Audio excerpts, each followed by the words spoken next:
بسم اللہ الرحمن الرحیم۔ نمبر 6، کعب بن اشرف کا قتل۔ یہودیوں میں یہ وہ شخص تھا جسے اسلام اور اہل اسلام سے نہایت سخت عداوت اور جلن تھی۔ یہ نبی صلی اللہ علیہ وسلم کو اذیتیں پہنچایا کرتا تھا اور آپ صلی اللہ علیہ وسلم کے خلاف جنگ کی کھلم کھلا دعوت دیتا پھرتا تھا۔ اس کا تعلق قبیلہ طی کی شاخ بنو نبہان سے تھا اور اس کی ماں قبیلہ بنی نذیر سے تھی۔ یہ بڑا مالدار اور سرمایہ دار تھا۔ عرب میں اس کے حسن و جمال کا شہرہ تھا اور یہ ایک معروف شاعر بھی تھا۔ اس کا قلعہ مدینے کے جنوب میں بنو نذیر کی آبادی کے پیچھے واقع تھا۔ اسے جنگ بدر میں مسلمانوں کی فتح اور سرداران قریش کے قتل کی پہلی خبر ملی تو بے ساختہ بول اٹھا، کیا واقعتاً ایسا ہوا ہے؟ یہ عرب کے اشراف اور لوگوں کے بادشاہ تھے۔ اگر محمد صلی اللہ علیہ وسلم نے ان کو مار لیا ہے تو روئے زمین کا شکم اس کی پشت سے بہتر ہے۔ اور جب اسے یقینی طور پر اس خبر کا علم ہو گیا تو اللہ کے دشمن رسول اللہ صلی اللہ علیہ وسلم اور مسلمانوں کی ہجو اور دشمنان اسلام کی مدح سرائی پر اتر آیا اور انہیں مسلمانوں کے خلاف بھڑکانے لگا۔ اس سے بھی اس کے جذبات آسودہ نہ ہوئے تو سوار ہو کر قریش کے پاس پہنچا اور مطلب بن ابی وداع سہمی کا مہمان ہوا۔ پھر مشرکین کی غیرت بھڑکانے، ان کی آتش انتقام تیز کرنے اور انہیں نبی صلی اللہ علیہ وسلم کے خلاف آمادہ جنگ کرنے کے لیے اشعار کہہ کر ان سرداران قریش کا نوحہ و ماتم شروع کر دیا، جنہیں میدان بدر میں قتل کیے جانے کے بعد کنویں میں پھینک دیا گیا تھا۔ مکے میں اس کی موجودگی کے دوران ابو سفیان اور مشرکین نے اسے دریافت کیا کہ ہمارا دین تمہارے نزدیک زیادہ پسندیدہ ہے یا محمد صلی اللہ علیہ وسلم اور اس کے ساتھیوں کا، اور دونوں میں سے کون سا فریق زیادہ ہدایت یافتہ ہے؟ کعب بن اشرف نے کہا، تم لوگ ان سے زیادہ ہدایت یافتہ اور افضل ہو۔ اسی سلسلے میں اللہ تعالیٰ نے یہ آیت نازل فرمائی، اعوذ باللہ من الشیطان الرجیم، ألم تر إلى الذين أوتوا نصيبا من الكتاب يؤمنون بالجبت والطاغوت ويقولون للذين كفروا هؤلاء أهدى من الذين آمنوا سبيلا۔ تم نے انہیں نہیں دیکھا جنہیں کتاب کا ایک حصہ دیا گیا ہے کہ وہ جبت اور طاغوت پر ایمان رکھتے ہیں اور کافروں کے متعلق کہتے ہیں کہ یہ لوگ مؤمنوں سے بڑھ کر ہدایت یافتہ ہیں۔ کعب بن اشرف یہ سب کچھ کر کے مدینہ واپس آیا تو یہاں آ کر صحابہ کرام رضی اللہ عنہم کی عورتوں کے بارے میں واہیات اشعار کہنے شروع کیے اور اپنی زبان درازی و بدگوئی کے ذریعے سخت اذیت پہنچائی۔ یہی حالات تھے جن سے تنگ آ کر رسول اللہ صلی اللہ علیہ وسلم نے فرمایا، کون ہے جو کعب بن اشرف سے نمٹے، کیونکہ اس نے اللہ اور اس کے رسول صلی اللہ علیہ وسلم کو اذیت دی ہے۔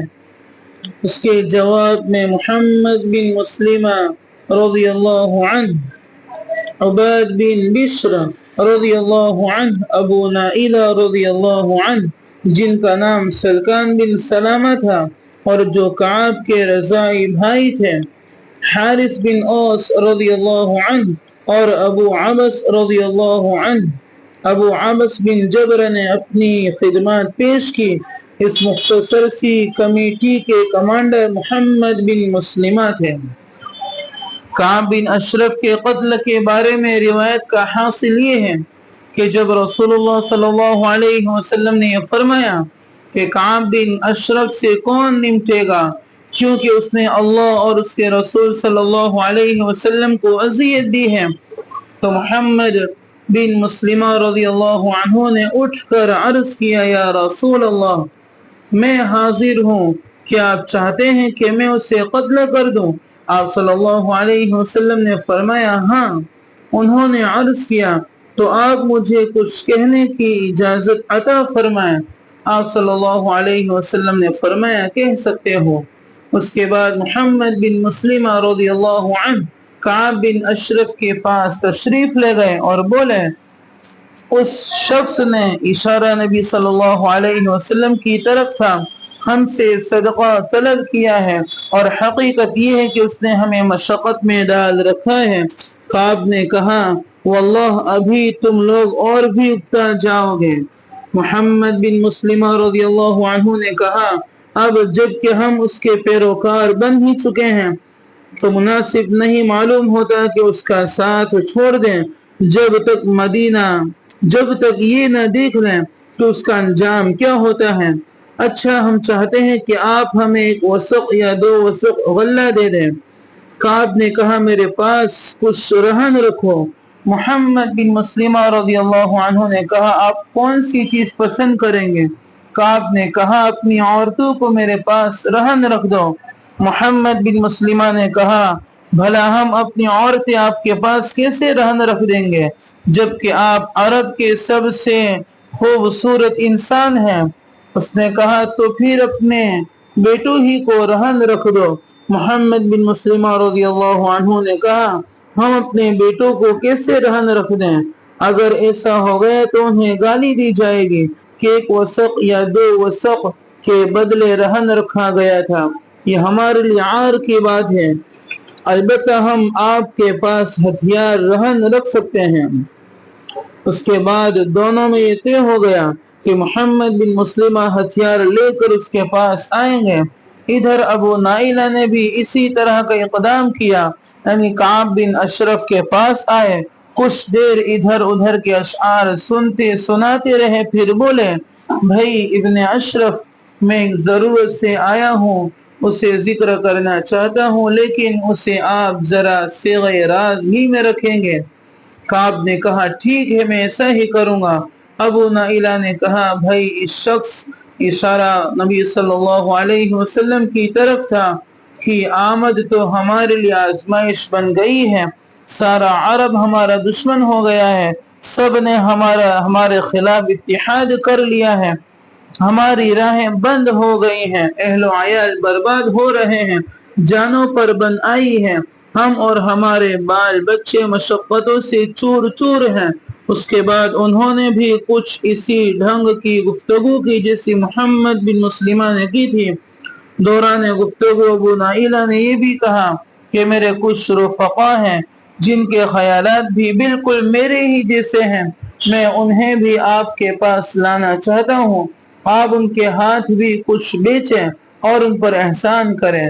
محمد بن مسلمہ اور ابو نائلہ اپنی اپنی گفتگو کے ذریعے اپنے مقصد میں کامیاب رہے، کیونکہ اس گفتگو کے بعد ہتھیار اور رفقا سمیت ان دونوں کی آمد پر کعب بن اشرف چوک نہیں سکتا تھا۔ اس ابتدائی مرحلے کو مکمل کر لینے کے بعد 14 ربیع الاول سن 3 ہجری کی چاندنی رات کو یہ مختصر سا دستہ رسول اللہ صلی اللہ علیہ وسلم کے پاس جمع ہوا۔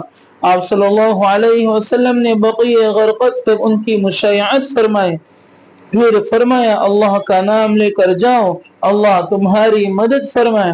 پھر آپ صلی اللہ علیہ وسلم اپنے گھر پلٹ آئے اور نماز و مناجات میں مشغول ہو گئے۔ ادھر یہ دستہ کعب بن اشرف کے قلعے کے دامن میں پہنچا تو اسے ابو نائلہ نے قدر زور سے آواز دی۔ آواز سن کر وہ ان کے پاس آنے کے لیے اٹھا تو اس کی بیوی نے، جو ابھی نئی نویلی دلہن تھی، کہا، اس وقت کہاں جا رہے ہیں؟ میں ایسی آواز سن رہی ہوں جس میں گویا خون ٹپک رہا ہے۔ کعب نے کہا، یہ تو میرا بھائی محمد بن مسلمہ اور میرا دودھ کا ساتھی ابو نائلہ ہے، کریم آدمی کو اگر نیزے کی مار کی طرف بلایا جائے تو اس پکار پر بھی وہ جاتا ہے۔ اس کے بعد وہ باہر آ گیا، خوشبو میں بسا ہوا تھا اور سر سے خوشبو کی لہریں پھوٹ رہی تھی۔ ابو نائلہ نے اپنے ساتھیوں سے کہہ رکھا تھا کہ جب وہ آ جائے گا تو میں اس کے بال پکڑ کر سونگھوں گا۔ جب تم دیکھنا کہ میں نے اس کا سر پکڑ کر اسے قابو میں کر لیا ہے تو اس پر پل پڑنا اور اسے مار ڈالنا۔ چنانچہ جب کعب آیا تو کچھ دیر باتیں ہوتی رہیں، پھر ابو نائلہ نے کہا ابن اشرف کیوں نہ شعب عجوز تک چلیں، ذرا آج رات باتیں کی جائیں۔ اس نے کہا اگر تم چاہتے ہو تو چلتے ہیں۔ اس پر سب لوگ چل پڑے۔ اثناء راہ میں ابو نائلہ نے کہا آج جیسی عمدہ خوشبو تو میں نے کبھی دیکھی ہی نہیں۔ یہ سن کر کعب کا سینہ فخر سے تن گیا، کہنے لگا میرے پاس عرب کی سب سے زیادہ خوشبو والی عورت ہے۔ ابو نائلہ نے کہا اجازت ہو تو ذرا آپ کا سر سونگھ لوں۔ وہ بولا ہاں ہاں۔ ابو نائلہ نے اس کے سر میں اپنا ہاتھ ڈالا، پھر خود بھی سونگھا اور ساتھیوں کو بھی سونگایا۔ کچھ اور چلے تو ابو نائلہ نے کہا بھائی ایک بار اور۔ کعب نے کہا ہاں ہاں۔ ابو نائلہ نے پھر وہی حرکت کی یہاں تک کہ وہ مطمئن ہو گیا۔ اس کے بعد کچھ اور چلے تو ابو نائلہ نے پھر کہا کہ بھائی ایک بار اور۔ اس نے کہا ٹھیک ہے۔ اب کی بار ابو نائلہ نے اس کے سر میں ہاتھ ڈال کر ذرا اچھی طرح پکڑ لیا تو بولے لے لو اللہ کے اس دشمن کو۔ اتنے میں اس پر کئی تلواریں پڑی لیکن کچھ کام نہ دے سکی۔ یہ دیکھ کر محمد بن مسلمہ نے جھٹ اپنی کدال لی اور اس کے پیڑوں پر لگا کر چڑھ بیٹھے۔ کدال آر پار ہو گئی اور اللہ کا یہ دشمن وہیں ڈھیر ہو گیا۔ حملے کے دوران اس نے اتنی زبردست چیخ لگائی تھی کہ گرد و پیش میں ہلچل مچ گئی تھی اور کوئی ایسا قلعہ باقی نہ بچا تھا جس پر آگ روشن نہ کی گئی ہو، لیکن ہوا کچھ بھی نہیں۔ کارروائی کے دوران حضرت حارث بن اوس رضی اللہ عنہ کو بعض ساتھیوں کی تلوار کی نوک لگ گئی تھی جس سے وہ زخمی ہو گئے تھے اور ان کے جسم سے خون بہہ رہا تھا۔ چنانچہ واپسی میں جب یہ دستہ حر عریض پہنچا تو دیکھا کہ حارث رضی اللہ عنہ ساتھ نہیں ہے، اس لیے سب لوگ وہیں رک گئے۔ تھوڑی دیر بعد حارث بھی ان کے نشانات قدم دیکھتے ہوئے آ پہنچے۔ وہاں سے لوگوں نے انہیں اٹھا لیا اور بقیع غرقد پہنچ کر اس زور کا نعرہ لگایا کہ رسول اللہ صلی اللہ علیہ وسلم کو بھی سنائی پڑا۔ آپ صلی اللہ علیہ وسلم سمجھ گئے کہ ان لوگوں نے اسے مار لیا ہے، چنانچہ آپ صلی اللہ علیہ وسلم نے بھی اللہ اکبر کہا۔ پھر جب یہ لوگ آپ صلی اللہ علیہ وسلم کی خدمت میں پہنچے تو آپ صلی اللہ علیہ وسلم نے فرمایا افلحت الوجوہ، یہ چہرے کامیاب رہے۔ ان لوگوں نے کہا ووجہک یا رسول اللہ صلی اللہ علیہ وسلم، آپ کا چہرہ بھی اللہ کے رسول صلی اللہ علیہ وسلم۔ اور اس کے ساتھ ہی اس طاغوت کا سر آپ صلی اللہ علیہ وسلم کے سامنے رکھ دیا۔ آپ صلی اللہ علیہ وسلم نے اس کے قتل پر اللہ کی حمد و ثنا کی اور حارث کے زخم پر لعاب دہن لگایا جس سے وہ شفا یاب ہو گئے اور آئندہ کبھی تکلیف نہ ہوئی۔ ادھر یہود کو جب اپنے طاغوت کعب بن اشرف کے قتل کا علم ہوا تو ان کے ہٹ دھرم اور ضدی دلوں میں رعب کی لہر دوڑ گئی۔ ان کی سمجھ میں آ گیا کہ رسول اللہ صلی اللہ علیہ وسلم